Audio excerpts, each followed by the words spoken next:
Hi, it's Dorothy with Mom's Indoor Garden. Thanks for tuning in. So it's springtime again. It's time to start thinking about your garden and what you want to plant.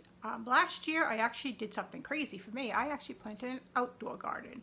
I did the raised beds and I did the whole thing and it was successful, but quite honestly it was a lot of work.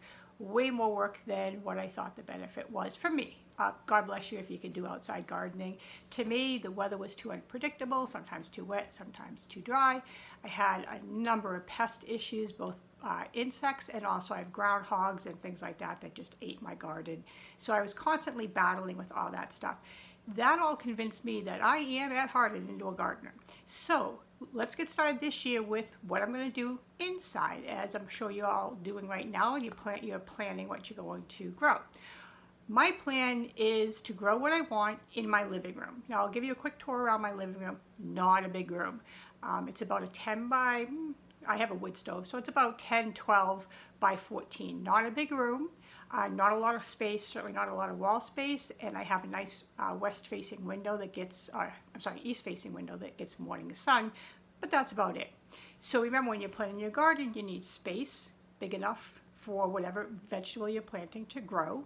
You need light, because obviously plants need light to grow. And also, one thing that we never think about when we plant indoors is you also need some wind, some motion, because it will make your plants stronger if they can have that wind to sort of help strengthen them. So we're going to talk about all those things in this series. But first, let's talk about, do you have space? Most people say they don't have space. And I'll show you some tricks of the trade that will make it so that you can grow as much as you want indoors rather than outside. So we're going to take a quick look around my living room. You'll see it's a typical living room. It doesn't have any special space. Actually, I think it's kind of small. But let's see what we can grow this year. So here's my living room. You can almost get the whole thing in one shot. It's not a big space, and on top of it I have a great St. Bernard, which always makes life a challenge. But we're going to find space in this room to do an actual vegetable garden. And I'll show you how easy it is when you really start thinking about it. First, we're going to look at space. We're not going to look at light, and we're not going to look at wind or anything else that might need to be a factor. Right now, simply space. I want you to look for space in your house that would otherwise not be used. Okay, so let's start looking at some space. I have this little corridor here that goes to an exterior door. I hardly ever use this particular door, but there's this really narrow space. It's about, that table's 18 inches. The whole space is probably about 12 inches in reality, the usable space if I wanted to get out the door. So I have this blank wall here, and I thought, wow, what a wonderful place to put what essentially is pole beans, green beans. I love them. They grow up nice and tall, and they would basically fill in this whole space, and they wouldn't protrude into the hallway very much, so I could still use the door, and I wouldn't have any problem getting some light and stuff in there when we talk about lighting. So green beans are going to go there, and then I have my table here. I'm a big fan of growing in 5-gallon buckets, so I set this up already for a 5-gallon bucket, and I'm going to grow summer squash, my favorite squash, and I know you can get it with bush style, but I like the vine style. So I'm going to put a 5-gallon bucket there, and I'm going to have my squash grow up and across my window, and I can vine it right across. So then I have my window here. This is a 5-foot long window shelf, and it does get morning sun, but it doesn't really get much sun after that. Right now I just have some random plants on it, but I like to do broccoli on this window because broccoli is one of my favorite garden plants, and I think that the window, the shelf, the height, all of it will go really well here. So I'll do something in the neighborhood of between 4 and 6 broccoli plants here. Come over here, and I have rosemary. This is the only plant that I put outside. Rosemary, my rosemary plant loves to grow outside. So in the summer I'll put this one outside, and I'll use this table for something. I'm not quite sure yet. Maybe tomatoes.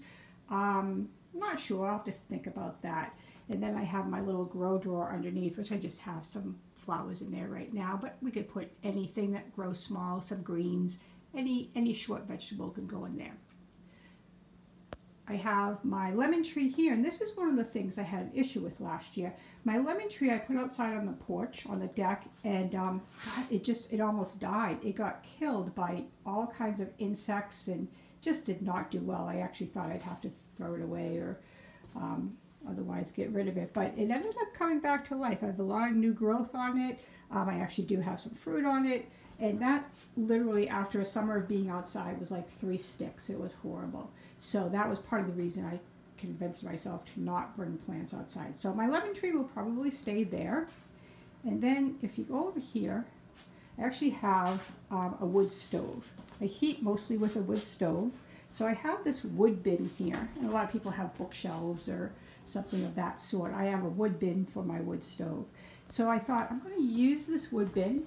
Obviously I don't need wood in the summertime, so I'm going to use that. I basically have 4 shelves in which to put some lower things, some onions, maybe some peppers would do well there, all that kind of stuff. So that's a place that in the wintertime I can't grow in, but in the summertime I certainly can.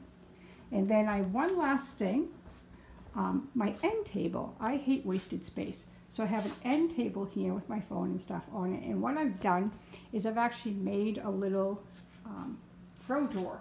And I sell these, so if you're interested, you can check the link. But otherwise, you know, it's a great use of space. If you have an end table and you have an opening underneath it, you can use that. So as you can see, my living room's not huge, but I think I can grow enough food in this small space to pretty much satisfy all my vegetable needs this spring and summer. So we'll see how that goes. Please follow to find out, because I'll do a video to keep track of how it's going and what I do. I'm going to show you some light stuff on how to put lights, great lights, anywhere you need them, and very inexpensively, because if you know me, you know I'm not big on spending a lot of money. How to use recycled containers to grow all your stuff in, things to look out for, all that stuff. So anyhow, thanks for tuning in. Please subscribe and look for my next video. Thanks.